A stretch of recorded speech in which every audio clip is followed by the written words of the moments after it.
Good evening. Welcome to the New York Public Library. I'm Faye Rosenfeld, and I am the Vice President of Public Programs here at the NYPL. I am overjoyed to welcome all of you to Live from NYPL. Those joining us in person here in our beautiful new Stavros Niarchos Foundation Library. If you haven't been here before, this library has just been renovated and reimagined with 8 floors of activities for people of all ages, children through adults. So please explore if you haven't been here before. And of course, welcome to those of you who are joining us online. Tonight, we are so honored that the great humanitarian and spiritual leader, Gurudev, Sri Ravi Shankar, is joining us at Live. We've been waiting for this event for a long time. Actually, some of you may know this program was originally going to take place on March 17th, 2020. And if we all remember back to what that week was, as we were entering some of the darkest days that the city has ever known, it just feels so fitting to have Gurudev with us today as we hopefully start to emerge from that dark period.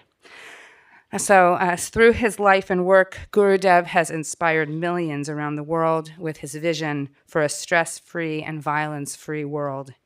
He's founded courses that provide techniques and tools to live a deeper, more joyous life, and he's established nonprofit organizations that recognize a common human identity above the boundaries of race, nationality, and religion. This is a message and a vision that really could not be more relevant or timely in today's troubled times. Joining Gurudev in conversation is one of New York's great civic and educational leaders, Dr. John Sexton, President Emeritus of NYU. President Sexton, Dean Sexton, Dr. Sexton, John is an esteemed scholar of religion and law, the author of several books, including Baseball as a Road to God, Seeing Beyond the Game, and someone whose vision for fostering global intercultural dialogue and exchange truly transformed not only NYU, but also American higher education. And on a personal note, I just have to say that John Sexton was my dean when I was a law student at NYU, and the only dean in my experience who would greet nervous law students with a big hug.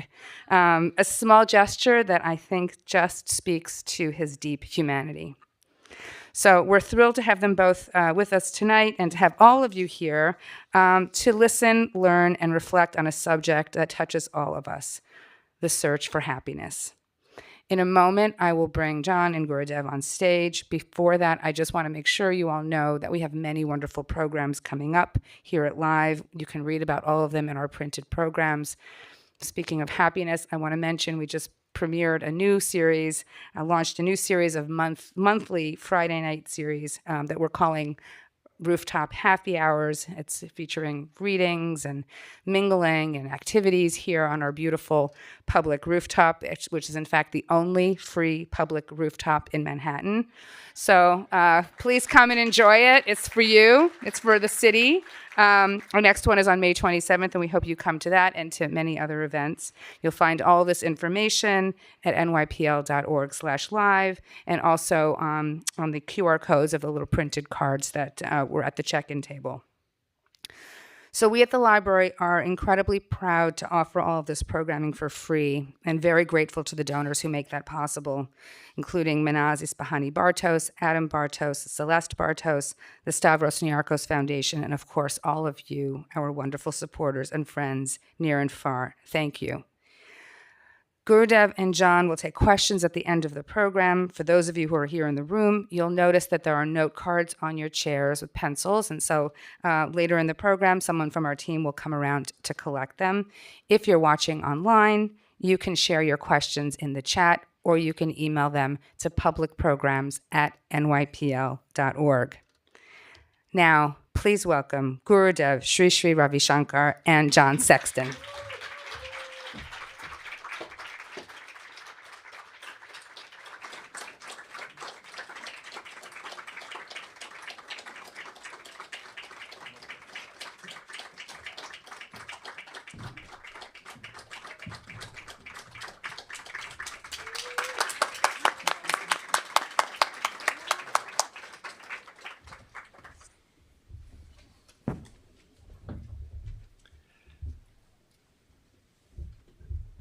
So, I can't tell you what a treat it's been to have the last hour together and to find out that folks that come from such different vantage points can have so much overlap in the Venn diagrams of the important things in life. I am very, very conscious of the fact that there's only one guru on the stage, and that I am 5% of the attraction of this evening. But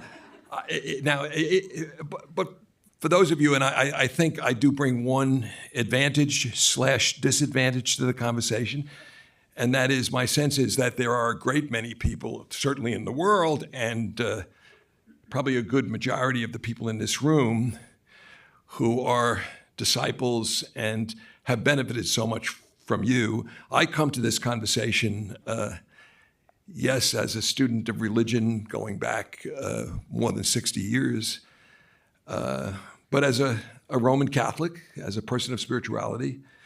So from a very different vantage point, and I think that that has disadvantages, but it has the benefit maybe of bringing questions in from a different angle. I just want to say it's really daunting to be responsible for an hour-long conversation with a person who's deeply committed to silence. I mean, just think about that for a second. but you promised me you're not in a deep meditative state right now. First of all, I wouldn't agree with him. He's only one guru. He's a Mahaguru. Because he has taught so many people, and that warm hug he has given to all the nervous student has proved that he's definitely a guru. Thank you for that. I want to point out, if I could, that Faye graduated in 1991, and since 2006, I've only given hugs to people who have given me permission to give them a hug. At graduation, if the students want a hug, they had to pull their right earlobe. Yes. Absolutely. Should we begin? Yeah, please. All right. So this is completely unrehearsed and spontaneous, and Gurudev has no idea of the eclectic interests I have. So he knows only that I have 8 questions because it must be divisible by 4 because my late wife's name was divisible by 4 letters. And whether we get to 8 or not, we don't know because I'm going to be very, very sure to open it up for questions for you with time left for questions from a group that deserves to have that time. But now here we get a sense of some of the strange serendipity that unites us. I think the first time that I taught at a small Catholic college in Brooklyn, the Bhagavad Gita, is 60 years ago now. It's the first time I entered your world. But he has no idea of this, but when I really entered your world was 1977, when a great judge by the name of Arlen Adams, who, again, in the coincidences of life, on Monday, I was asked to have coffee with a young scholar, and she was Arlen Adams' granddaughter. But a great judge named Arlen Adams decided a case on the Third Circuit Court of Appeals in which the question was whether or not the teaching of transcendental meditation, then being offered by the Maharishi Mahesh Yoga, with whom you studied, whether bringing that into the public schools of the United States violated the American principle of separation of church and state, notwithstanding the fact that a priest, a rabbi, and a minister had said, we want it taught. And the Maharishi said, transcendental meditation is not a religion for these purposes. Judge Adams decided that it was. And that prompted me to write an article in the Harvard Law Review on defining religion in the First Amendment religion clauses, which is still being debated today, in which I argued that TM sometimes was a religion and sometimes wasn't a religion. But for purposes of the United States Constitution, it shouldn't be viewed of as a religion, and it should be allowed to be taught in the public schools. What's your view on this? Every religion has got three aspects. One is the practices, belief system, and then symbols. While the symbols and practices are different, but the values, underlying values among all the religions, you find that common thread, like compassion, like being happy, being stress-free. These values, I would say, are most vital. They are spiritual values. So while religion divides, spirituality unites. See, there was only one Jesus. Today you have 72 denominations of Christianity. There was only one Prophet Muhammad. And if you go into Islam, there are 134 sects of Islam. Buddhism was only Lord Gautam Buddha. And today you have 36 sects of Buddhism. In Hinduism, you can't even count. It goes beyond the numbers. So, and each one claiming their way is the way, the only way, or the way to heaven. Now, this is an issue. This is the problem. As we were speaking, said about the ecumenical view of religion is so essential that we have seen in this century. It was not there much before. But that type of understanding is essential. Religion has its place, but spirituality is something which is common. For example, Ayurveda has come out of Hinduism. Yoga has come out of Hinduism. But yoga will work on everybody. It doesn't require a belief system. It's a common practice. In fact, I say, if you watch a baby from the time it's born to the age of 3, it does all the yoga postures. So a baby could be a great yoga teacher to you. So like yoga, meditation, they are very secular, though their origin may be from a religion. Unani medicine has come from Islam, but medicine works for everybody. Like you see that. So we must see that where we should see it as religion, because in religion it's the way your life is, your birth and your name, and it is connected with the ceremonies you do, how you get married and what vows you take and how you are cremated when you die. These are all a part of religion. But living life in its value, seeing your mind, your spirit, whether it's happy, are we moving in a happier direction? Are we able to live the potential, the ideals that we imagine or sometimes we aspire for? Is it coming into our life? That I would call a spirituality, make a difference. For a layman, I would say it's like banana and the banana skin. Spirituality is the banana and the religion is the banana skin. Though it comes with the skin, you don't eat the skin. Yeah. Right? But unfortunately, people throw the banana away and holding on to the skin, and that's why we see so much conflict around the world. Oh, I say these words from my tradition, but God bless you. It's so insightful, and it reminds me, my mentor for my doctoral dissertation in religion, I have a PhD in religion. People at NYU think of me as an academic lawyer, but my first doctorate was in religion. And when I encountered him in 1962 for the first time, he was the world's leading expert on a medieval theologian of the Christian church. By the time I got to NYU Law School, he had edited a 60-volume work on spirituality, which had 25 faith traditions in it. So this core that Gurudev has highlighted of the spiritual essence of religion. Now that runs against, I'm going to now tell a story, and I want you to react to it through a particular question. In 1956, in a classroom in Brooklyn, New York, at a great school, a great Jesuit high school, a Jesuit priest by the name of Daniel Berrigan, who later became one of the leaders of the peace movement. So this was not some troglodyte. This was a progressive thinking man. He wrote on the blackboard in that classroom 4 Latin words. It's a Catholic school. Extra ecclesia nulla salus. Outside the church, there's no salvation. And I went up to him, even as a 12-year-old. There was something I sensed of your spirit in me, I guess.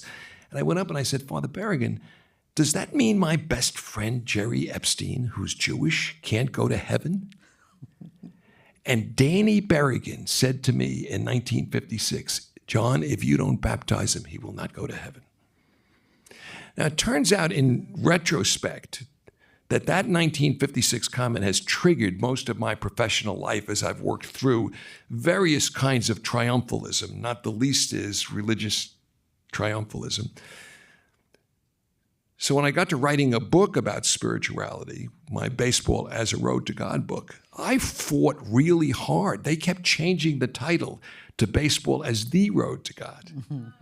And I said, no, it's Baseball as a Road to God.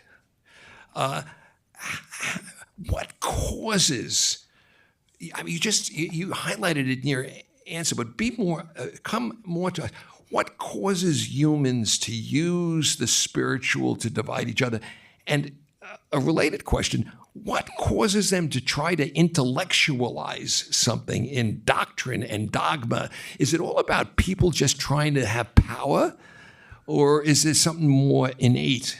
I think it's prejudice. We grow up with a lot of prejudice. The need to have another? One-upman show, sense of prejudice, that's not, and fear. Fear, guilt, and prejudice. These 3 things, we get ingrained in them. I ask a simple question. See, down the lane here, you have Chinese restaurant. You go, when you want to have Chinese food, you go and have Chinese food. Just by eating Chinese food, you don't turn to be Chinese.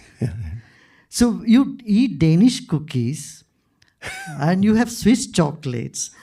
So when it comes to food, we accept food from all over the world. When it comes to clothing, then also see people wear clothes from all over the place. You get fur coats from Scotland, and people wear dresses from Mexico. So when it comes to food, music, and clothing, and all that, even politics, we accept these things from all over the world. But when it comes to philosophy, religion, why do we close ourselves down? Then we are making ourselves very rigid and poorer in some sense, that you are not broad-minded. You miss the wisdom. See, someone who misses the wisdom of Jesus Christ, or say Buddha or Lao Tzu, they miss a lot. So I would say that we must globalize wisdom. You should be able to, and you follow your path. If you are a Catholic, be a Catholic, devout Catholic. But you don't have to say, I cannot read something else, otherwise I will go to hell. That fear and guilt, we must do away with it. And have that open mind, especially when you want to have an intellectual pursuit. Then, as the ancient rishis said, let knowledge flows to us from all sides. The rishis in India said, there is not one book in Hinduism per se. About 1,000 sages, they sat in deep meditation, and whatever they downloaded it, and that's why it's called downloaded scriptures. And then they said, If your intellect accepts this, only then you take it.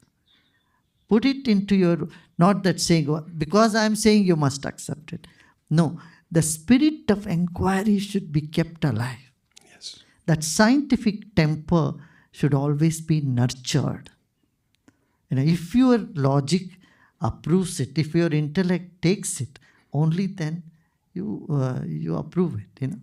But at base, and it's interesting because in each of the highly intellectualized religions, you'll find this statement, and of course the religions that are much more experiential don't need it. At base, the spiritual is ineffable. It's incapable of being put into words.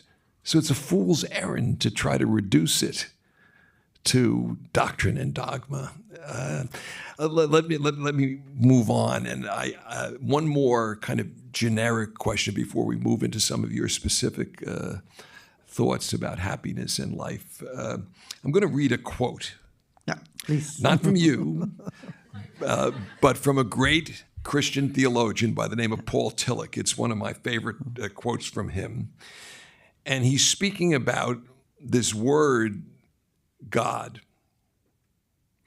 And he says, the name of this infinite and inexhaustible depth and ground of all being is God. That depth is what God means. And if the word God has not much meaning for you, translate it and speak of the depths of your life, of the source of your being, of your ultimate concern, of what you take seriously without any reservation. Perhaps in order to do so, you have to forget everything traditional that you've learned about God, perhaps even the word itself. So that's Tillich. If you were putting that in one of your writings or speeches, how would you edit it? No, that's one way. This is one idea about God. It's still an idea. See, the experience of love is different from a lecture or talk on love. I always say to people, Lisa and I didn't reason each other to the fact that we had total love for each other. I, thou, love. And you can't explain it. You can't explain it. The person doesn't have it. And why do you have to define everything? Yeah. We are in the run to define everything and understand, put it in the boxes this intellectualization. in our head. Yeah. So just be, just life be, and life is divine, life is part of the divinity. Honoring life, recognizing that love is there in everyone, even in those whom we condemn as criminals. Yeah. If you really look into them, there is that childlike innocence that's hiding inside them. A child is hiding inside them too, and that is godliness. And this is something, even Aristotle spoke of experiential knowledge. Yeah. It's like Stephen Jay Gould said, science and religion are two different magisteria when it's defined the way you're defining it. All right, last self-indulgence, and this is for my dear friend Chandrika Tandon, who saw in our conversation inside a contrast that she had to confess and apologize was not there. So on June the 27th, my family and I, as we were discussing, will go into the Grand Canyon. We do this whenever anybody in the family reaches the age of 12, and we spend a minimum of 9 days in the Grand Canyon. And this time it'll be 17 days because it's for my 80th birthday. And by day 2 or 3, if any of you have done serious, you're completely incommunicado. You're a mile deep in the earth. The life above the rim is completely unknown to you. And there's a phenomena that's called canyon time. And by the second or third time a day, you're in canyon time or river time. And you can feel it biologically and spiritually. And what's the connection between what I will be experiencing during those 17 days and your book, Celebrating Silence?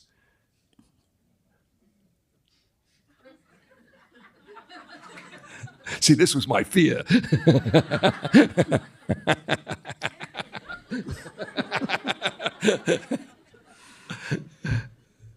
I don't think it's such an intelligent thing to talk about silence. Rather, it's an oxymoron. See, we convey a lot through our vibrations. More effectively, more so through our vibration than our words. But words are essential. I would say words are like the icing on the cake. But real thing is the cake itself. You can't just have only icing and enjoy them. Simple things, see, when people greet you, say, have a nice day. Someone on the street says, have a nice day. But when the same have a nice day comes to you from someone very close to you, maybe your grandmother, your mother or some, it carries certain vibrations. You see? Now when John speaks, and he is speaking from a space where he really believes in it and he is living in it, then that has an impact. All right? So I feel that the silence gives us the depth to our words. It gives more meaning to our words. And it makes our life richer.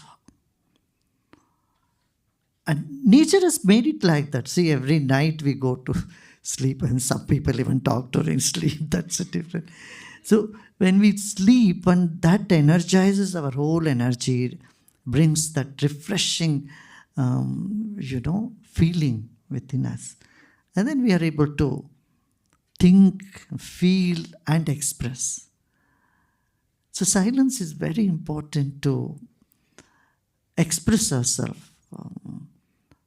and also perceive what's happening around us. So how did you come to the insight and to rhythmic breathing? And how would you, 80% of the world here knows this, but for example, my longtime friend Pat Foy, who comes from running the subways, for God's sake, he's a Catholic kid that I've known since he was in high school. He has no idea about rhythmic breathing at all. He hyperventilates most of the time. So how would you explain how you came to this tremendous insight that's been so important? How would you explain it to somebody that comes out of a dogmatic Abrahamic religion like I do and like Pat does? How did I come out of this? Is that what you're asking? Yes. Well, when you write a poem, if you ask him, how did you write this beautiful poem? He said, well, I don't know. It just happened, huh? It now just you're talking like the Beatles. It just happened. It just, I was in the nature. I was teaching already some meditation practices and yoga. But then I felt there's something that's not complete. I need to bring out something. Then it just happened. Yeah.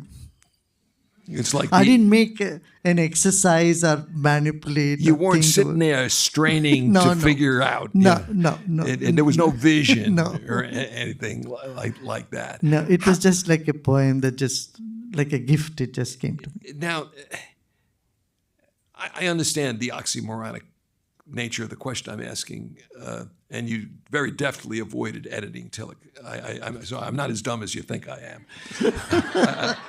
But how here I am. Okay, now I've read, but Pat hasn't. Pat's probably the only person in the room came because of me tonight. Okay, how would you explain to him what this is? How would you introduce him to him and turn him into a person like, you talk about coincidences in life, like the woman I had lunch with today who just spent 14 days in one of your retreats. You don't have to go to Canyon or you don't have to go somewhere to take time off. All that you need to do is learn about your own patterns in the breath. So when you're happy, how do you breathe? When you're unhappy, what is the rhythm in your breath that's going on? So if you take little bit time to learn about your breath, you learn a lot about your mind. I would say this is like mental hygiene, like dental hygiene. If you go to Masai Mara, you will find half of their teeth in all different shapes and forms, and then half of them will not be there at all. So because they were never taught dental hygiene. The tribes I'm talking about in Masai Mara. But we know, because in civilized society, we know we had to brush our teeth. Even when we were saying no, our mom would say, come on, brush your teeth, and that's good for you. Like that, we have not been taught how to handle our mind. Our mind oscillates between past and future, and we do not know how to get rid of a negative feeling that we get. It's common to get stressed. It's normal to get stressed. We know that. But to get out of stress also we need techniques, tools and techniques, which were never available for us, neither in school nor at home. Anyone taught us, if you are upset, how to come out of it. But the secret is breath, because every rhythm of the breath has a definite pattern of emotions attached to it. So if you cannot change your moods, your mind, but you can do through your breath. You can go to any theatrical college, a school, they'll teach you. If you have to express anger, how you have to breathe. And if you have to express sort of serenity and what type of pattern of breath you might adopt. And if you have to show valor, you have to come up with a different breathing pattern. You can't say, like that and say, I'm expressing anger. No. So our emotions are connected with the rhythms of the breath. This has gone out of sight, fortunately or unfortunately, that people are not being aware of this. This is where I thought, this is some education we have to bring to the population. So we taught in the prisons.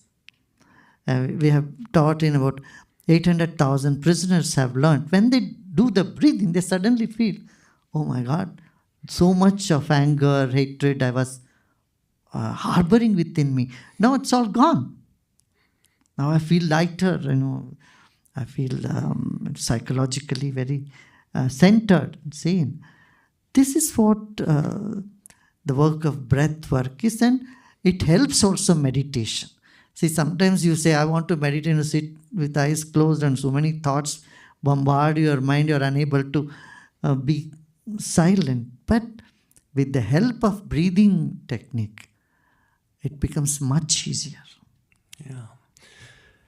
So far we've highlighted that part of your teaching which is experiential and gets to a very deep, ineffable place. But I've been struck in following you over the years that you also use the bully pulpit that you have, and you go out and speak and use words, maybe not as much as I speak and use words, but and much more eloquently. I was really interested and got to encounter your work in this area because my wife's brother, who lived with us for the first 8 years of our marriage, is the ambassador to Colombia for the United States. And so I saw your work in Colombia and Venezuela. I was struck by your climate change talk on Earth Day. Could you connect that? Because that's a very practical thing that you spoke of. Connect that to the general spirit of what you've been saying so far. Because there's another side of you that's out there talking on issues. Yeah, it's just a matter of creating awareness, that we have one planet Earth and we have to safeguard it. Because the environment is our first body. It's an extension of our body. What you see today in the shops and on the shelves, tomorrow when you eat them, they become part of your body. We came into this planet, we were what? 5 kilos, 8 pounds, 10 pounds, 9 pounds. And all that weight you have put on is all come from this planet Earth, right? We have grown here, and this body depends on the environment totally. You can't say I will care for my body, but for not the air quality, not the water. I don't worry about the water quality. No, you can't. You can't exist. So your existence depends on the environment. And so we must care for the environment. It must be our prime duty to care for that, rejuvenate rivers, bodies. If there is any third world war, I would say it will be on water. Water scarcity in the world and the way we pollute water, we pollute oceans are appalling. Same with Earth, we put so many pesticides. In fact, our planet Earth is suffering from anemia. Though we grow vegetable fruits, the nutrients in it are very less.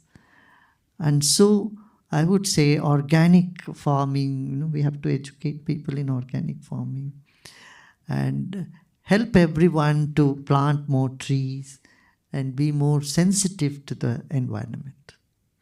Yeah, when I go to the Grand Canyon, which will be 60 years since the first time I went down into the canyon and did the river, the river will be at the lowest it's been in those 60 years. The dam that created Lake Powell, which was created in the late 1960s, is almost at the point where it's I think, 27 feet more of drop, and it will not be able to provide electricity. So all of this is very palpable because that's the water for the whole Southwest. That dam and Hoover Dam. Okay. No, this is happening world over. See here, like pandemic, we can't say we will save water only in America or India or Asia or somewhere.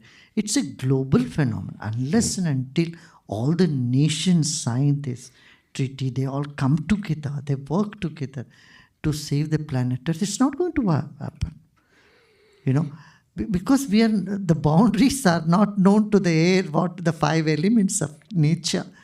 There is no difference between Canada and US and Mexico, and the political boundaries are irrelevant when it comes to pandemic or resources of the planet. So we need to save the resources of the planet. That's a big responsibility. I'm glad that there is at least talk now happening. I've been talking about it for the last 40 years. So when I first began talking about saving the water on the ground and then the resources, people thought I must be speaking something out there, not so practical. And today there is a Ministry of Environment in the past 2 decades. You must be, all of us must be aware that 20 years back, 25 years back, there was no care for environment. Right. Today there is at least talk happening and people are being more conscious about it. So that's we're moving in the right direction, I think. But your connection of it to a totality of being, which is us. Us, yeah. So just an alert where this is my next to last question. This is a simple one, and not simple in its profundity, I hope, but simple in that it just calls on you for a reaction. And I have one final question to ask you, which is a little more complex, and then we'll get to the questions from you just about right on time.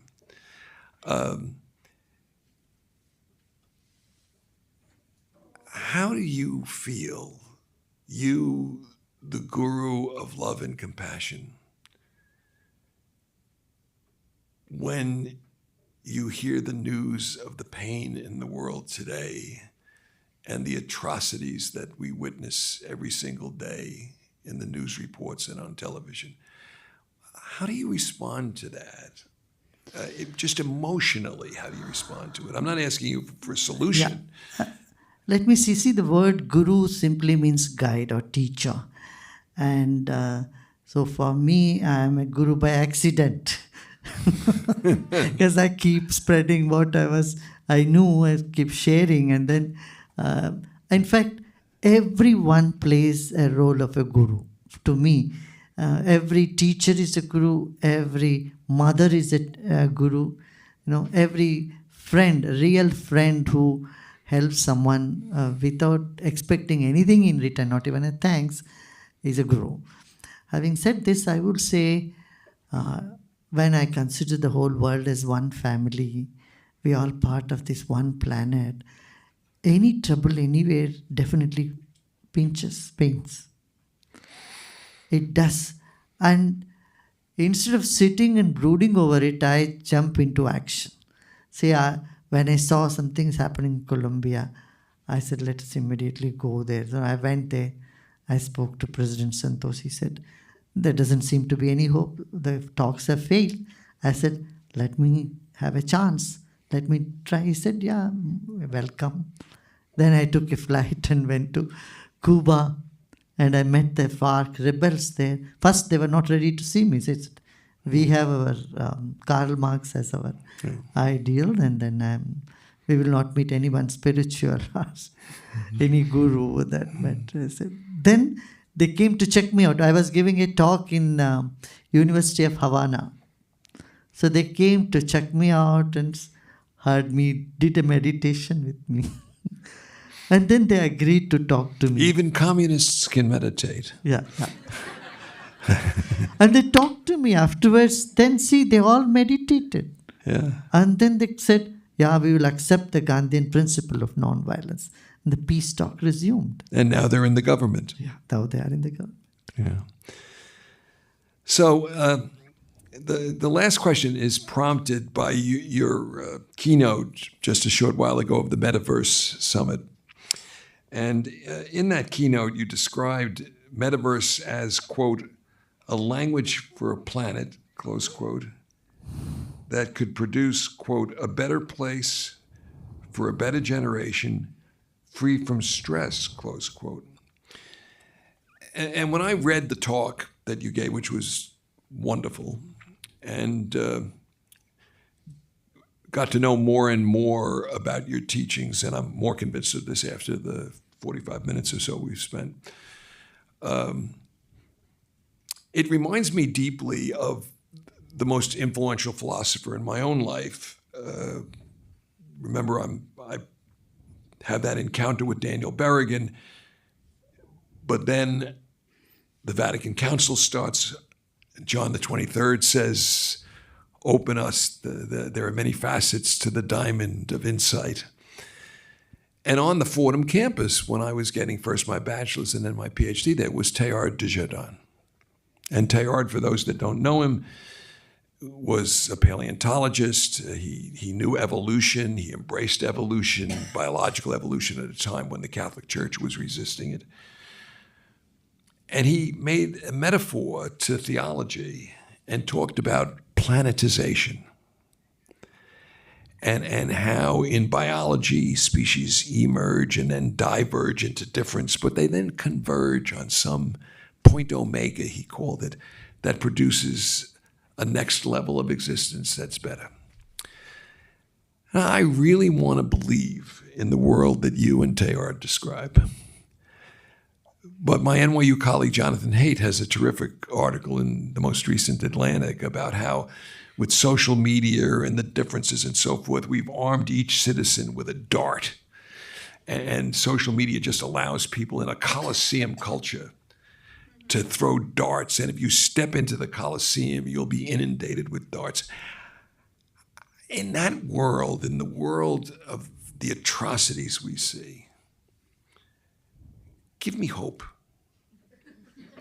How can people that want to believe in the world you talk about hope? I know we have to continue fighting, because if we stop fighting, then we definitely lose. That's Pascal's wager for me.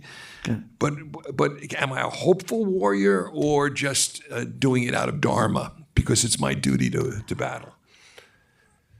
See, if you look around, the people who are doing atrocities are a minority, but they are more active. The people with compassion are in majority on this planet. For example, now the Ukrainian refugees are there in Poland, and I was just in Poland and Germany and all these places. I met the Ukrainian refugees. The amount of love that has been poured in for them, to house them, to feed them, to give them comfort, is tremendous. So there is a lot more compassion on the planet. One thing I have observed is the people with negative tendencies, they are more proactive. People with more positive mindset, they're a little bit laid back. Now, this is why I started this campaign. I stand for peace. So instead of feeling a despondency, feeling hopeless, sitting at home, at least you do something. Say, I stand for peace. Invoke the valor within you that you can, you can get over the crisis and you can work towards it. So in this context, using the word very differently, silence is complicity, right? Silence is not to be encouraged. Stepping out. Silence and activity, they are complementary, though they are opposite in nature. That's your life. Yes. Yes. We have to do both. Yes. Yeah. All right. Well, now we turn to the questions I've been given, and I think this is pretty good. It's 7:47, and they Fine. told us leave 10 minutes. I'm leaving an extra 3, so there.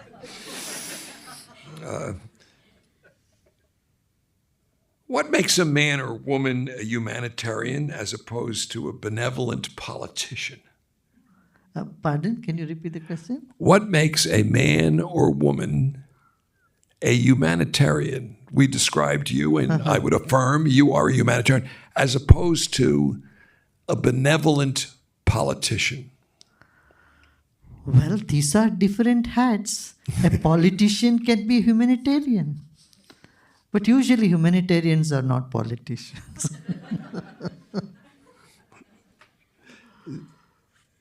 Anything else you want to say on that? I think it's a good answer. I'd give it an A. Not an A+, but an A. Okay. All right, here's a great angle, because I certainly don't qualify for the protasis to this sentence. As someone from the younger generation, I'm young in spirit, what are some things or mistakes you see that young people make, and how would you advise me to avoid them? Well, your advices are not taken if there is no trust. I have no sense of belongingness. If that is established, that you feel a sense of belongingness, and they do from both sides, you understand why someone is doing wrong things, then there is a chance for them to turn around. Otherwise, it's not possible.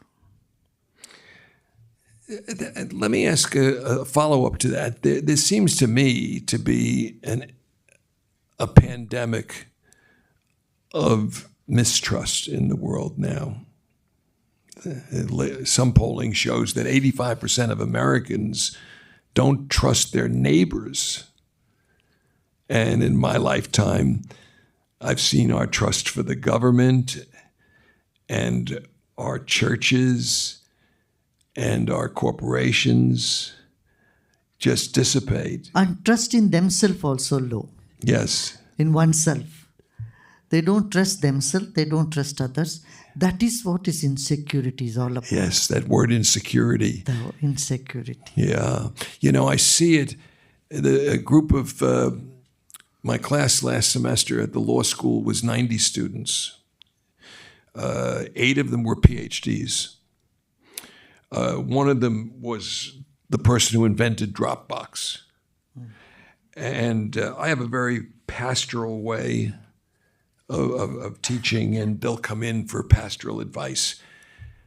I would say 90% of the women and 40% of the men had what I would call imposter syndrome.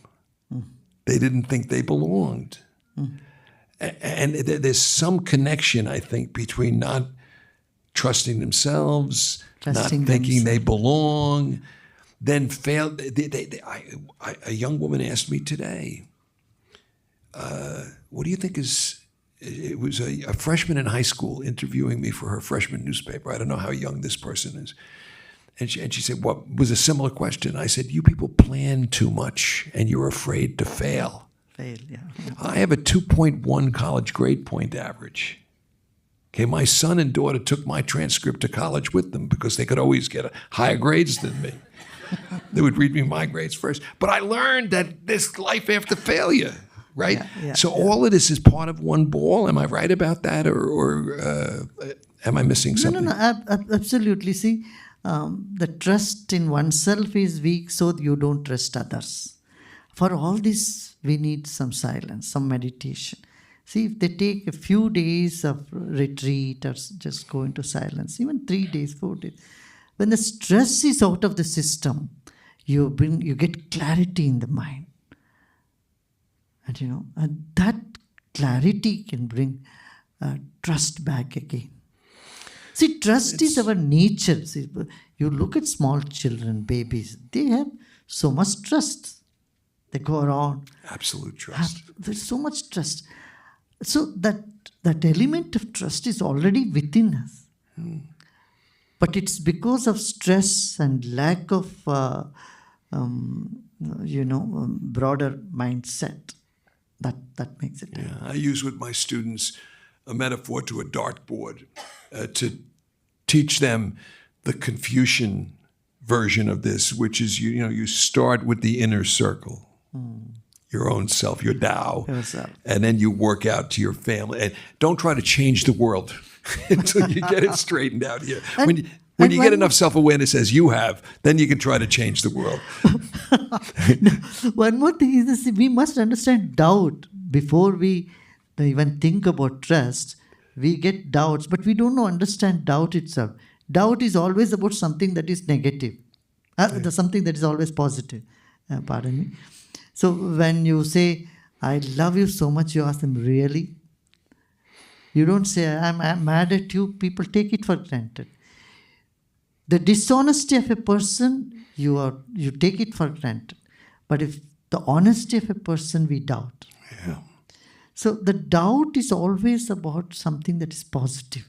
If we can understand this, the whole reversal happens there. Mm-hmm. And get back to your true original self. Yeah. This is a specific question, but I sense important to the person, and maybe you can provide some enlightenment. So, Gurudev, how can we heal and improve interfaith relations in India? How can we reduce the hate against the minority religions? I'm thinking on these lines only, and that's why we keep traveling and bringing communities together, having more programs, bringing people together, you see, of different faiths and different cultures, of different languages. If you see, actually, it is not on the grassroots level. This is just a few people for their own personal agenda. See here our discussion on power. Doctrine and power, right? For their own personal agenda, they create these sort of conflicts. If you go to the ground level, see, we had this 500-year-old conflict, temple and mosque conflict. And the Supreme Court appointed me to, as one of the judges, to resolve that. I had nothing to do with the law. Actually, I have not studied any law or anything, no degree in law, but they insisted I be on the panel. And then, I met people from both faiths, Hinduism and then Islam. And this 500-year-old problem, which would erupt every time there is an election, was resolved amicably. There was not a single disturbance once this arrangement we came into. So that's all about communication. On the ground level, you will see these differences are not there. People have been living together of different faiths from so long. But, some elements cause from both sides for their personal gain. They rake up the issues which are non-issue. Yeah. My Gurudev and I were speaking about this before because he's going to come to visit NYU Abu Dhabi, which is my dream school, and brings students from around the world. And 4 NYU Abu Dhabi students won an international competition, and former President Clinton was presenting them with the prize. And the 4 students were from India, Pakistan, Taiwan, and mainland China. And President Clinton turned to them and said, are you sure you want this picture taken to be put in your local newspapers? And these college students said, that's just for the politicians. It's not us. We're roommates. Yeah. So, question. How has the pandemic changed the working of the world? How can we help use it to create, coming out of it? I mean, I could say, for example, now that I have mastered Zoom for teaching, okay, I will never teach without Zoom.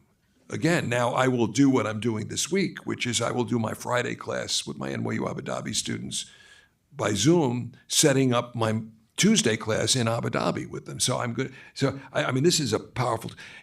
The pandemic has kind of forced different ways of thinking about work-life balance and all. You see, technology has saved us in the pandemic in some way. Because of Zoom, we could communicate, we could work.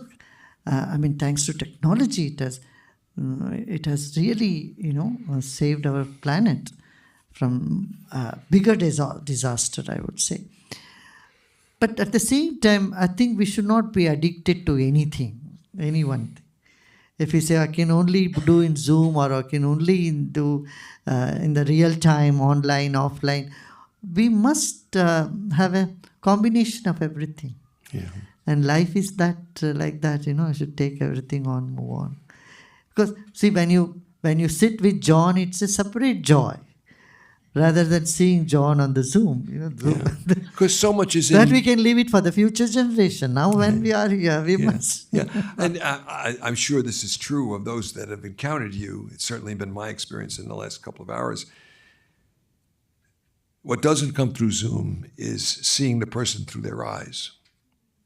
And seeing you through your eyes. As a guy from Brooklyn, we see people through their eyes, So I've got a couple more questions here. I'm sorry if I don't get to all of them. They were all great. But if happiness is our true nature, why do we get entangled in happenings and lose our happiness? Well, you have not realized it is your nature. The moment it comes to your experience, it is your nature, you don't lose it. You think you have lost it, you have not. It just gets covered, that's all. It's like someone who is suffering from insomnia, you tell them, sleeping is natural. They'll say, what are you talking about? I'm tossing and turning the whole night, I couldn't sleep. And you say, sleeping is natural. Oh yeah, my dear, yes it is. Just get a little bit treatment about that. Breathe a little bit. You'll have a good sleep. This is related in a way. How does a person manage or handle their ego? And the person wrote ego in big letters. Why do we fear? How do we overcome fear? So, first of all, what is your definition of ego? Ego is some identity, I am somebody. Let it be. See, you identify yourself, I am intelligent or I am not so intelligent. Ego can be both ways, you see. It's not that I am the most learned or I don't know anything, I am stupid. This is all identity, isn't it? Your identity is your ego. You say, I am very rich or I am very poor, I am wise or I am totally... a black spot, a black sheep. This type of identity we hold on to and we say this is our ego. And we try to get rid of them. This is even bigger problem. Just be natural. The antidote for ego is just being natural. Feel one with everybody. Be natural. Say as a child, what were you? You were not holding on to I am somebody. You were just mixing with everybody. There was some lightness to you. And why we want to get rid of ego? Because it pinches us, it pains us a lot. That separation, we build a wall between us and others. We think we want to show differently to others than what we are not, than what we are. So that tendency can be nullified by being natural. Now, never try to get rid of your ego. If you find you have one, keep it in your pocket. But don't show it all the time. Don't show it out all the time. Keep it with you. If you could get rid of ego, that's the biggest ego, I tell you. I got rid of my ego, could be the biggest ego. So, I would say, never bother about ego. Just keep it. Keep it with you. Yeah? What do you say? Yes, I think to put this in Brooklyn, to translate into that language, and to just close by going back to the canyon and the 300 miles my family will go. Or if you want, to tonight's basketball games, where any good basketball coach says to the team, and all three sentences, go with the flow. Go with the flow. Go with the flow. Just go with the flow. Well, we went with the flow for an hour and 2 minutes, but I think Faye gave a very long introduction. So I think that stole. We would have been right on the clock, I think, And anyway, this has been a kind of atemporal experience. But I just have to say to you, thank you for being the force in the world that you are. And please continue to give those of us who yearn for the world you envision, or Teilhard envisioned. Please continue to give us the hope that your eyes give us. Please, let's say thank you. Thank you, John. You keep blessing the world and have more ways to God, like the basketball. Yes. Thank you, everybody.